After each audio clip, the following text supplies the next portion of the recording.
Hey H&K fans, James here with another video for you, or as one of my friends likes to call it, check out the cool stuff James has on his workbench.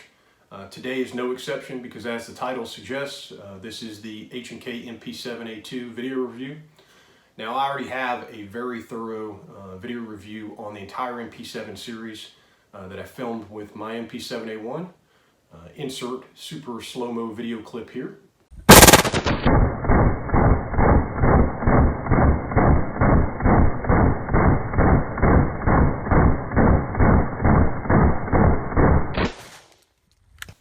So, if you're wanting to know more information about the entire weapon system, from development and the history and all the design features of it, I highly recommend you go check out that video.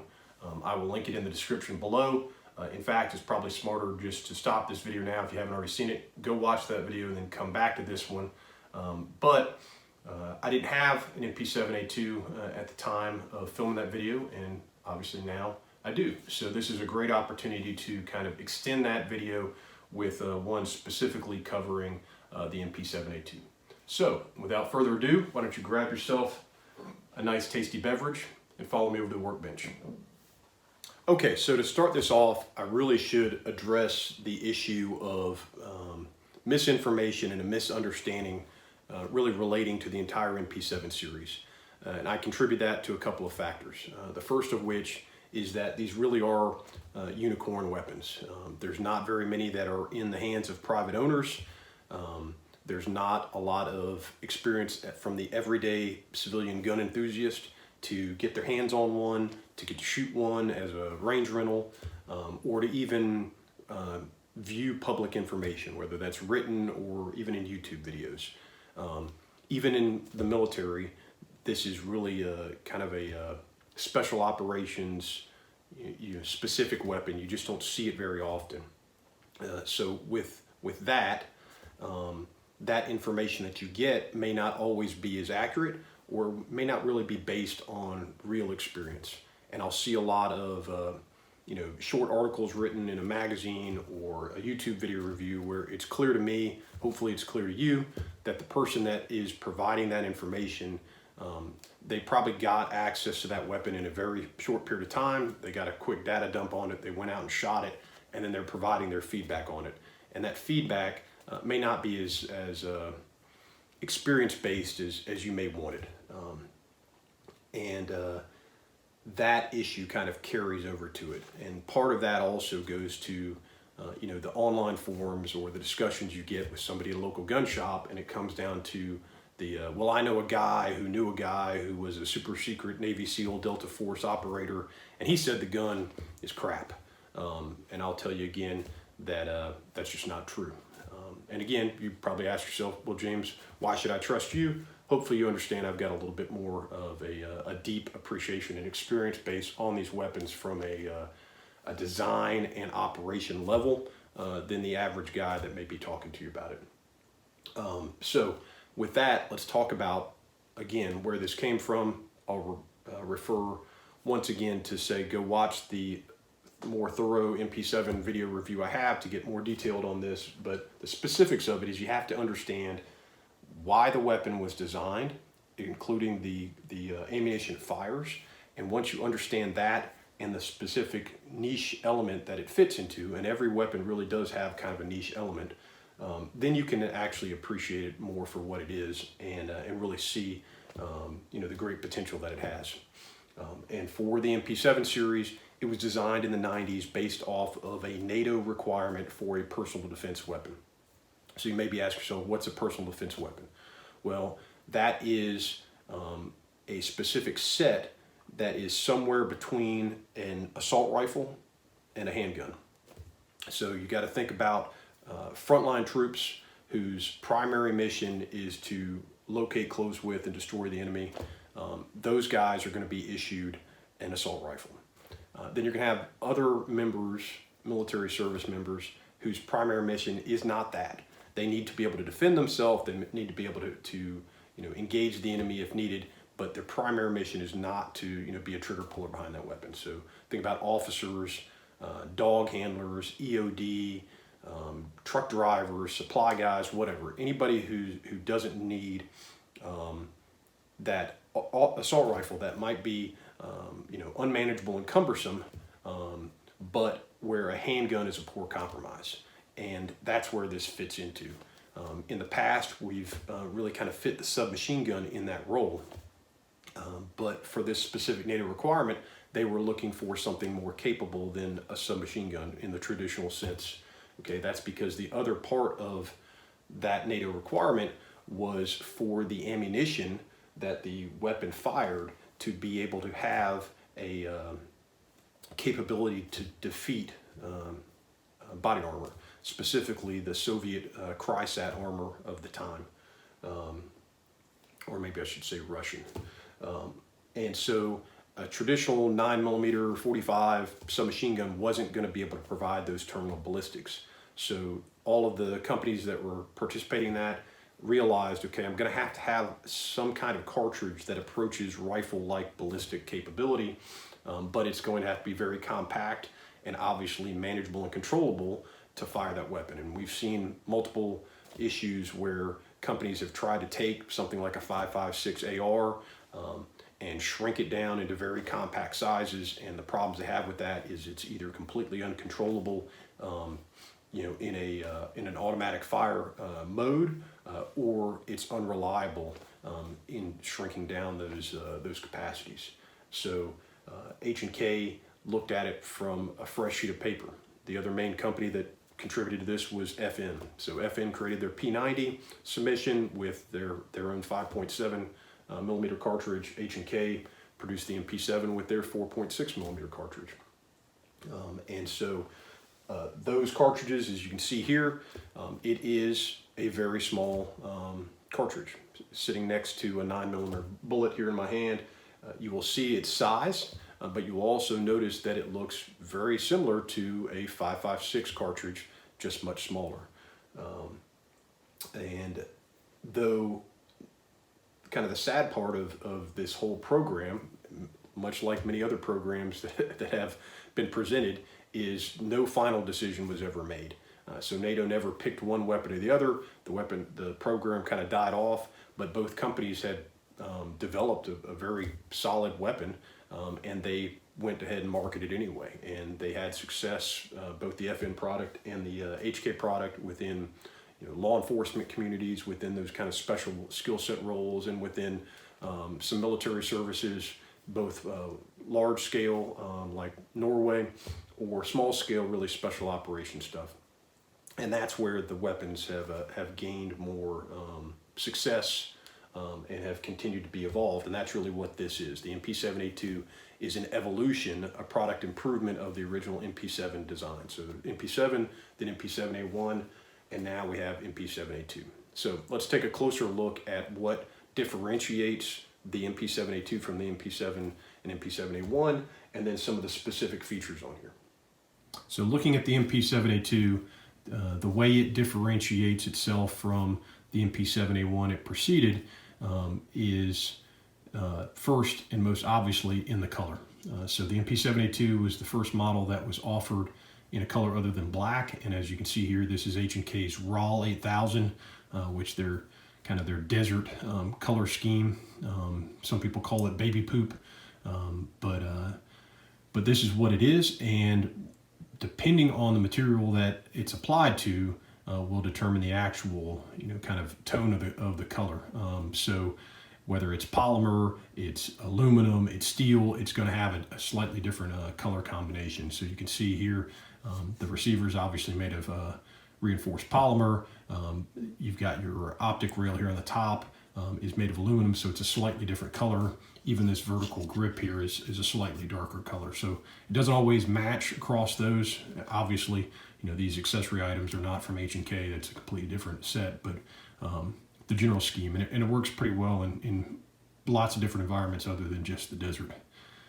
The second most noticeable and visible difference that the MP7A2 has is the change from a fixed folding vertical foregrip to an accessory rail option. Now on the original MP7 and MP7A1, at the 3 and 9 o'clock positions, there were receiver mounted screw positions. So you could actually mount Picatinny section at those two positions, and then you could put on whatever options you wanted to there. But on the base at the 6 o'clock position, there was a fold down vertical foregrip.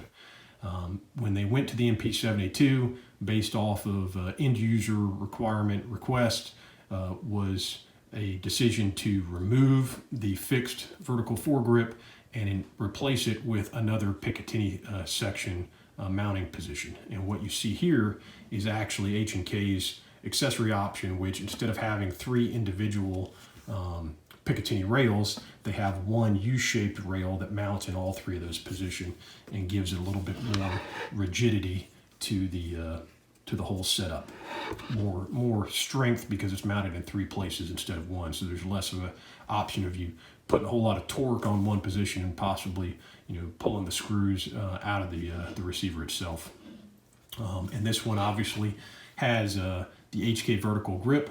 Those of you who date back like I do to military service, you'll remember that this looks very much like the SOP mod kit for our M4s from the original Knights Armament design. This one's kind of cool too. It's got a removable section here, so if you wanted to insert a pressure pad, you could actually fit that into this little recess once this piece slides out, and then it would kind of nestle itself in there. You would have to tape it around there like we used to do. And then the last thing visually from the outside that differentiates the MP7A2 from the earlier models is it now comes standard with the multi-position KSK telescope and buttstock. The original models came with just a 2-position. It was either all the way closed or all the way open. But again, end user requirements said, hey, we want some more adjustability for length of pull, whether we've got body armor or shorter length shooters, or we're firing from confined spaces, we want to be able to adjust the length of the stock. So now it's 4-position. So you've got all the way closed, and then you've got your 2nd position there, 3rd position, and then 4th position all the way open. So that now comes standard. So let's start going through some of the features, and we'll kind of go from the back and move forward. Obviously, we just talked about the buttstock, telescoping in nature, much like the A3 stocks from earlier designs. This one's really cool because instead of mounting on the outside of the receiver like other designs had previously, they actually integrated this to work inside the receiver. So it actually gives it a little bit more stability and prevents it from flexing like some of the earlier ones did, where all the tension was at the rear in one specific place. Now you've got more support, and obviously it's streamlined to allow, in these kind of limited real estate areas, still to be able to mount other things on there. The rubber butt pad also is mounted at the back and is removable. So in previous model weapons from H&K, if you had damage to the actual butt pad, you would have to replace either the whole stock section or the entire stock itself. Now, if you had damage here, you can just remove that, which is cool. And you'll notice it's got 2 holes here that are designed to hold the 2 receiver push pins when they're removed from the receiver, so you don't lose them when you're doing maintenance, which is kind of cool. Moving forward, let's look at the controls. The controls on the weapon, besides the release for the stock, which is just here on the left, or I'm sorry, on the right side of the receiver, everything else is fully ambidextrous. So your fire selector lever is kind of flared and extended, and it is positioned on both sides of the weapon. It's very easy to reach when you're gripping the weapon without having to really break your grip and manipulate. But when I do train new shooters on this weapon, what I've noticed is that they sometimes, under stress and without familiarity, can rotate more easily to the full auto position with this selector than they can with other H&K designs that require more distance to throw to those positions. So just something to be aware of. The next thing you'll notice here is the bolt catch or bolt release. This weapon does have a last round bolt hold open device internally that operates off the magazine follower. On the magazine, So if you wanted to manually lock the bolt back to the rear, you would push up on this and then manipulate the charging handle. If you wanted to release the bolt, it would be in its up position and you would just sweep it down. And it is on both sides of the weapon.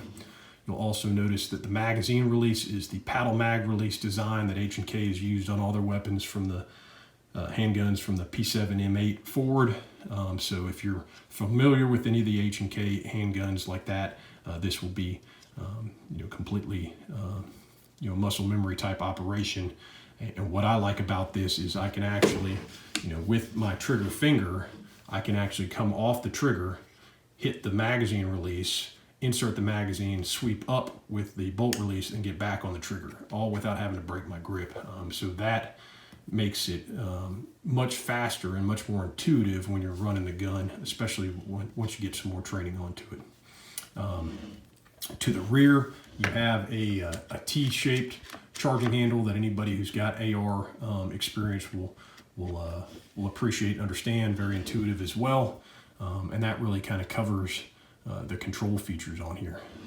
As far as the sighting system, these are the KSK adjustable flip-up sights. Originally, H&K came up with a couple of different designs, but this is really what they've stuck with. What's neat about these is that, again, because of the balance of the weapon kind of be centered here in a pistol-style format, you can actually fire this weapon relatively effectively with one hand, or you could put the other hand and fire it in a kind of pistol configuration with the stock closed. And these sights, when they're in their down position, have what we would normally consider a pistol style sight, that part or patridge front blade with a notched rear sight. But if you want more accuracy at greater distances, you can flip these up, and now you have more of a rifle style sight design with a front post that's protected and a rear peep sight. And these are adjustable for windage and elevation. And as you can see here, with a red dot optic mounted on it with a riser, now you can co-witness through your red dot optic, which is a pretty cool setup as well. This one obviously has some additional accessories on there, but you can see even in this small space how much you can actually put into it. So this one's got a scout light mounted here on the top right, and a Steiner laser system that's got both visible and IR capability, and then a dual switch on the left side that you can operate with your support hand for either white light or the laser system. So pretty capable in that sense. On the muzzle device, you can mount suppressors. There are not very many that are designed for the actual 4.6, so you'll actually see a lot of people use 5.56 suppressors instead, but easily mountable to the end of the weapon. Now for disassembly of the weapon, I'll show you a couple of features. Removing the two rear takedown pins and storing them here in the back of the buttstock, you can see the charging handle and how it fits into the bolt carrier. And then you can pull the bolt carrier apart. You've got a recoil rod assembly that looks very much like all the others that we're familiar with from H&K, and you can kind of set that one apart. Now this is a magazine-fed, air-cooled, closed bolt personal defense weapon using a short-stroke gas piston system. So if you're familiar with the G36 design, this is pretty much the exact same thing, just shrunken down. So if you look at the bolt group here with the bolt carrier and the bolt, it looks very much like that of the G36. You'll notice that it uses a rotating lug bolt, much like the G36 or an M16 or HK416, that pivots on a cam. And then for safety, which is kind of neat, it has a firing pin with a firing pin spring, but then it also has a firing pin safety, and this obviously has to be swept out of the way with the hammer before it can fire. So really a neat system that's been minimized. And what you'll notice here is that the length of the bolt carrier here in the front being a little longer than what we see on G36, and that's because up at the front of the weapon system where the gas block is, there is a gas piston that pushes back, but instead of it pushing back on an operating rod like it does on a G36 or a 416, to save the space and the complexity of having an operating rod inside this receiver, they omitted that and just extended the bolt carrier forward. So the gas piston actually makes contact with the front of the bolt carrier, and that's what pushes it back to the rear. Obviously, using a system like this that's piston driven instead of a gas impingement system like the M16 means that you have no hot carbon fouling going back into the receiver. Everything that is not used to cycle the actual bolt carrier back to the rear is self-regulated and exits out of the front of the weapon. So that's a kind of neat feature. Keeps the whole weapon system much cleaner, but it also reduces the heat that you would have inside the bolt group. So you can actually fire this mag dump over and over again, take the bolt group out the back, hold it in your hand, and it'll be cool to the touch. It won't burn your hand. So neat feature that obviously reduces the wear on the internal components that aren't imparted to that much level of heat. So that's your bolt carrier and bolt. And then what's really cool, I think, from a design feature is that the fire control system actually slides out of the back in kind of this bobsled configuration. And what you'll see here is that you have the hammer with 2 hammer springs, and then you have your semi-auto sear here on the left and your auto sear or auto trip lever here on the right that release the hammer forward. And this is obviously very reminiscent of the fire control system out of the Steyr AUG or Steyr AUG, which again has 2 big hammer springs with the hammer in the center and your auto trip lever and semi-auto setting. So they obviously took a nod from that. Very, very compact, very easy to clean and to access through the back of the weapon system. Now at the front of the weapon system, I've already kind of loosened this, but there is a kind of a dust cover that fits over the front. You can slide that off, and then what that now gives you is access to the front of the gas block. So you can remove the screw here at the top, and then you can actually remove the front of the gas block there to have access there and clean it. But unfortunately, what you can't do is gain access to the entirety of the gas block because it's inside the receiver, and you need a special tool and torque wrench in order to actually remove the barrel from the receiver in order to gain the access to that. And so that's the main problem I see with civilian ownership of this weapon, whether it's a private owner that has it in his collection or it's at a gun range and they're using it for range rentals. A lot of times when I get these guns in for service, it's from those kind of individuals who they've shot this gun a lot and now they're having problems with the operation. It's because they've never been able to access here and properly clean the gas piston. So it is an armor level task. You need those special tools. I don't know anybody outside H&K that has those, so that's obviously something that you would need to seek their help or mine in order to maintain this weapon for a long-term sense. But that's how you gain access to the front of the system. So very cool system. I don't think I'm going to be able to show you this inside. I'll try and get the right angle in it. You might be able to just barely see it. I didn't want to disassemble this completely, but inside on the left side of the trigger bar is a braided wire spring there, and that is your trigger return spring, which is very interesting that it does not have what we would consider a traditional trigger return spring that you'd see in a normal handgun. Right here above the trigger, it has the same design that was pioneered from the Mark 23, which again doesn't have a traditional trigger return spring. It's just got this braided spring. This is also a design that was carried over to the VP series of handguns, the VP9, VP40, though that one does also have a traditional trigger return spring, and they use that spring more as a form spring to help with more positive reset.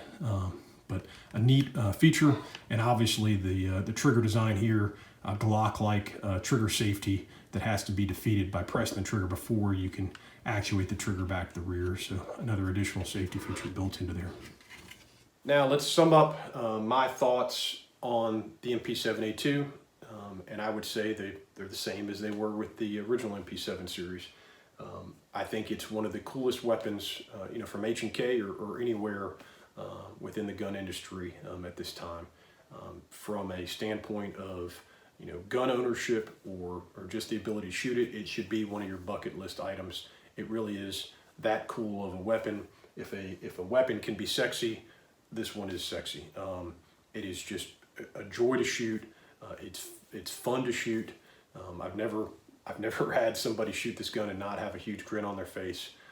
But beyond just kind of the personal satisfaction with having that experience, it is a very capable weapon, again, within the niche that it's designed to be.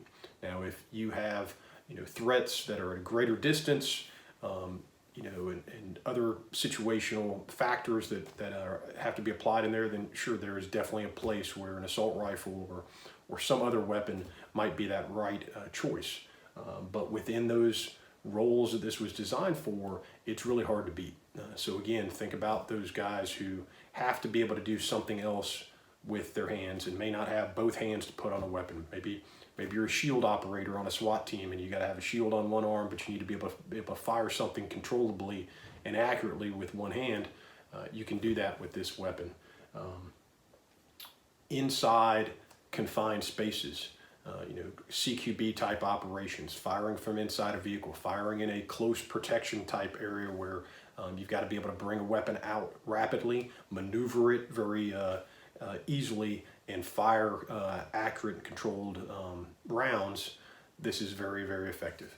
H&K has a holster system for it as well that actually it's adaptive. You can mount it as a drop holster, mount it as a traditional hip holster, or you can actually mount it as a shoulder holster system, and it connects to a special Picatinny rail on the side with a little thumb release, bring it straight out into action. It actually can deploy the stock as well with a lanyard loop on the shoulder strap. So from a protective detail type role, incredibly effective. Much easier to conceal in kind of a backpack or briefcase thing and deploy than it would be an AR type weapon or a larger carbine type weapon. High rate of fire, but very, very controllable and lightweight. A fully loaded 30-round magazine, you're sitting at about 4 pounds. Obviously, you're going to add a little bit of weight with some of the accessory items on there, but still much lighter than a lot of other weapons of its type. And I think, again, the real detractor you get from people on this is the individual cartridge itself. There is no question that a single shot from this is most likely not going to be a one-shot, one-kill type situation. But again, it wasn't designed to do that. It was designed to deliver a high volume of accurate fire with those cartridges. And that high volume of fire creates a much bigger hole, which leads to that incapacitation effect that we want with the weapon. So there are very few weapons that you can fire that rapidly, that controllably as you can here. And because it is so familiar from a handgun type manipulation and the controls are so intuitive, it makes running this gun very, very easy. The guys I've trained on it, they can pick this thing up and become really, really proficient with it in a short period of time because it just transitions over from what they already know from a handgun and from an AR mentality. And again, it's very difficult to find something that does all of that in such a compact package reliably. So it's a real big, a big win in my opinion. As always, if you get an opportunity to get to shoot any of the MP7 variants, highly recommend it. It's a really cool gun. Okay, well, I hope you guys have enjoyed the video. As always, I'm humbled to be able to share my knowledge and experience with you. If you're looking for H&K service and support or unique training opportunities, give me a shout. That's what I'm here for. Thanks, guys.